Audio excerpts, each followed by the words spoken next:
Hi, this is Stephanie Miller from The Stephanie Miller Show. Please enjoy this exclusive clip from my show on Political Voices Network. Hi. Yes, so nice. Yeah, you know what? I do. I bleep the C word and I bleep the T word. And that just gives you an idea of how filthy Jody and David can get on my Thursday show. Yeah, spicy Jody is spicy, but Bob is a bigger spicy feminist. Jody, yeah, for sure. And he will not have it. Bob Seska will not have the C word on his show. What's the T word? C. Oh.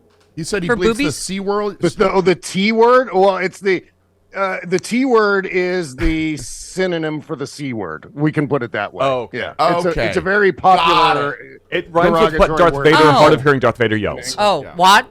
What? TW. Yes, got it. Yeah, exactly. Okay, thank you. I personally enjoy that word. I think it's funny.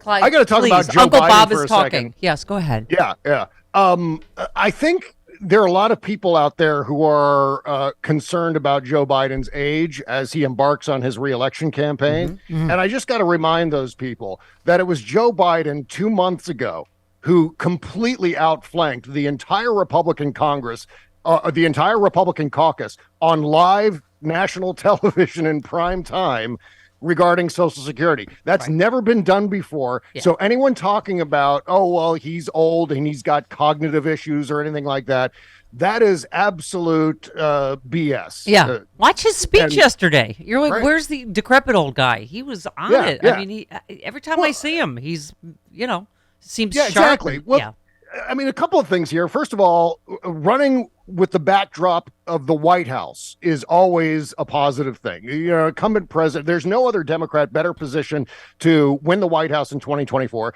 than the guy who's actually living in the White House right now. Right. There's that. Plus, I'm Andrew Shepard, and I am president. Yeah. Well, there's never, I mean, we've had presidents who are, whatever it is, 30 years younger than Joe Biden, who didn't outflank the Republican caucus on live national television in prime time, which Joe Biden has, indicating that Joe Biden knows how to do this job. Yeah. He knows how to run circles around the Republicans on the Hill. And By the way, that's what we need. We need someone who can continuously own these people, can continuously pants the Republicans on the Hill, and Joe Biden has shown that he can do that. And it was just 2 months ago. Yeah. It's not like it was 5 years ago. Yeah. I didn't mean to American president over you. Some people speak jive. I speak American president. Okay. Just saying. It's a famous line. Okay. By the way, somebody said amazingly they did not wait until the end of the Bob Seska show to announce Tucker's firing, and you said the universe is on my side this week. Us too. I was not on vacation. It happened while Allison Gill was here in hour 3. It was very exciting. Right? Yeah, technically, I tricked the universe because I actually was doing a podcast right before that news dropped. It just wasn't my podcast. So the universe is like, oh, look, Seska's doing a podcast, and we're going to drop some big news right after it. Ha ha.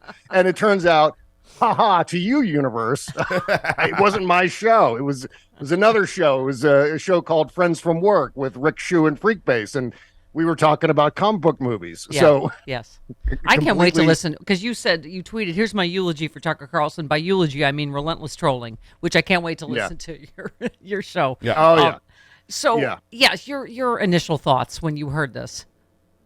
Oh, I was so sad. It's so sad.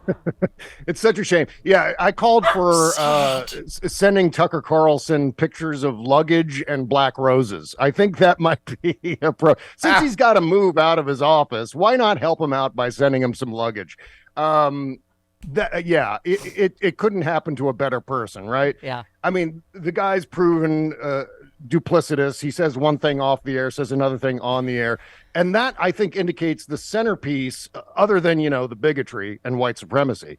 One of the centerpieces of Tucker Carlson's thing is he's an empty vessel into which all varieties of disinformation and awfulness can be pumped by a writer's room or, newsroom. So I think with Tucker Carlson all along, he's just been this mouthpiece for the worst nonsense and disinformation that we've heard, whether it's anti-masking, anti-vaxxing, whether it's white supremacy, replacement theory, just flagrant racism. Yeah. This is, I mean, Tucker has no core values. Tucker will say whatever you ask him to say. It's like, he's like Ron Burgundy. Whatever shows up on the teleprompter, he's going to say the words. Yeah. Go that's him. Yourself, San Diego. That was his sign off would have been had he been given a last show. Yeah. I'm surprised that never happened with Tucker because no one ever pranked him with the teleprompter, and they should have while he was still there. Yeah. It's and also just Russian talking points. You said I bet Glenn Greenwald's agent is on the phone with Fox News lobbying for Tucker's time slot. I mean, it's yeah. And that's the other thing. They can replace him very easily. They could stick Brian Kilmeade in there and give him the same things that Tucker Carlson would have said, write the same script. In fact, whatever they had prepped for Monday night, they can just reuse that whenever they get the next person in, because the next person who comes in is going to be another soulless drone who can be filled with all of this Fox News nonsense, this agenda-driven, far-right MAGA ridiculousness. I don't think. I mean, Tucker Carlson wasn't as bad as Bill O'Reilly. A lot of people are saying that whoever's replacing Tucker is going to be worse than Tucker. Right. But I think Tucker wasn't nearly as awful as Bill O'Reilly was. I mean, Bill O'Reilly was a terrible, terrible person. And he said terrible things in that time slot. That's kind of a toss-up and as for bad me. as Tucker is, not nearly that bad. Yeah, well, you actually speculated on Twitter, wow, I wonder if this firing was part of the settlement, the Dominion settlement. Yeah, it's possible. I think it's the direction this is heading in has more to do with that C word, which, by the way, just to give you a bit of a guest tip here, I would talk to Cliff Schecter. Cliff Schecter is someone said the C word expert, because he did a book in 2008 about John McCain.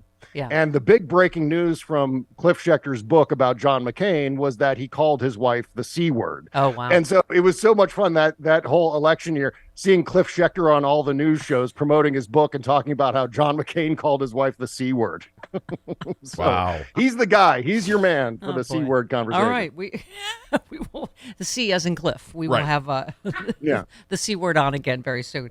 I loved you, as many people did. You responded to Marjorie Taylor Greene on Twitter. She said, how are Democrat voters okay with this? Your own party's telling you have no choice, and they refuse to even give you a choice. They should just go ahead and call themselves the Democrat Communist Party. About no primary debates. And you said, what did you say? The incumbent party never holds primary debates, ding dong. Trump in 2020, for example. I mean, I just said this yesterday. She does just zero research before she shoots her mouth off, right? True. And she's constantly making a fool of herself.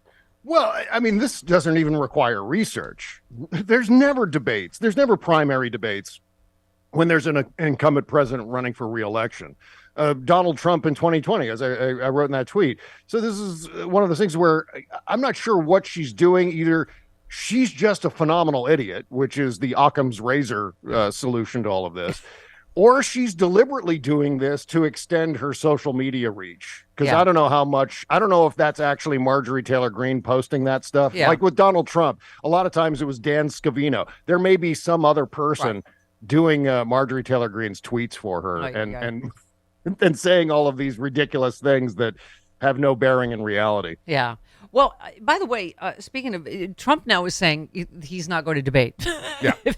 Even if they, obviously he's not the incumbent. Well, he doesn't. Well, he thinks so. But anyway. Right. And then you were talking about the Ron DeSantis bobblehead, freak out when they just asked him about poll numbers. And you just said, I've been saying for a year DeSantis would crumble on the national stage like this. And you have. Yeah. You have. And there he is. There he is crumbling on television. Yeah, that was, you know what? These days, I'm surprised it's actually affecting him at all. Yeah. I'm surprised people are even noticing that because, well, Donald Trump, for however many years we had to deal with him, 7 years and more now, doing things far worse than Ron DeSantis looking odd and awkward for a couple of minutes. But that was one of those things that I think will contribute to the fact that Republicans just aren't going to get on board with this guy. He just doesn't have the heft. He doesn't have the charisma to be able to do this. Certainly not to be able to overtake Donald Trump. So the only reason I think Ron DeSantis is keeping one foot in this whole thing is if something happens to Donald Trump. If something happens to Donald Trump, whether it's prison or some sort of health issue or otherwise. This is our popcorn era. Just, we're watching DeSantis, Tucker go up in flames, Trump probably go to jail. Yeah. It's going to be glorious. It's, the joy is in the journey, Bob. That's right. Hang on tight. You tweeted, if Elon gave you a blue check mark you don't want and shouldn't want, I'm pretty sure you can delete it yourself. Just change your Twitter handle for a second, then change it back. The check will disappear. It takes no time at all. It is hilarious, right? All these celebrities publicly going, I don't want this thing. Right. Get this effing thing off my Twitter. Shocking that an Elon Musk business decision would crash and burn the way it has. Yeah, that's absolutely what's happening here. He thought he was going to outflank everybody on the Twitter blue thing, and it turns out no one likes you, Elon. No one wants to pay you except Cat Turd. Yeah, who apparently has stapled his scrotum because Tucker's been fired to the Diggity song. Good Lord, do not make bets about Elon Musk where your scrotum is involved. No, he said if Tucker gets fired, if he ever gets fired, I'll staple my scrotum to where was it? Oh, that's right. Yeah. It was Tucker. Okay. Yeah. Oh, well, in that case, don't make bets when Fox News is involved. Certainly not Tucker Carlson. Tucker Carlson, the least successful person in cable. He's been fired now by CNN, MSNBC, Fox News. He's probably going to get fired by Newsmax. If he had his own podcast that he controlled, he'd probably get fired from that too somehow. He'd find a way to do that too. Okay. Yeah. All right. I just love that other people speak nerd to you on Twitter besides Travis Bone. Because speaking of DeSantis, Allison Gill said, hey, Bob Seska, remember the Trek TOS-I Mud and how the crew confused the main robot Norman until he broke down and smoke came out of his head? That's what I think of when I watch this morning's Ron DeSantis clip. And you just said perfection. Oh God, yeah. It's very seldom that we see little brief meltdowns like that, but there are lots of metaphors for what Ron DeSantis was doing in that moment. I think he was, honest to God, I think he was doing a Reagan impression. It just sounded like he was doing bobblehead. Well, I didn't know. I wasn't in the loop. I don't know. No one told me anything that I didn't know, and it was just that. Because he's very impressionable. Yeah. He does the whole Donald Trump thing with the suits and the accordion hands. And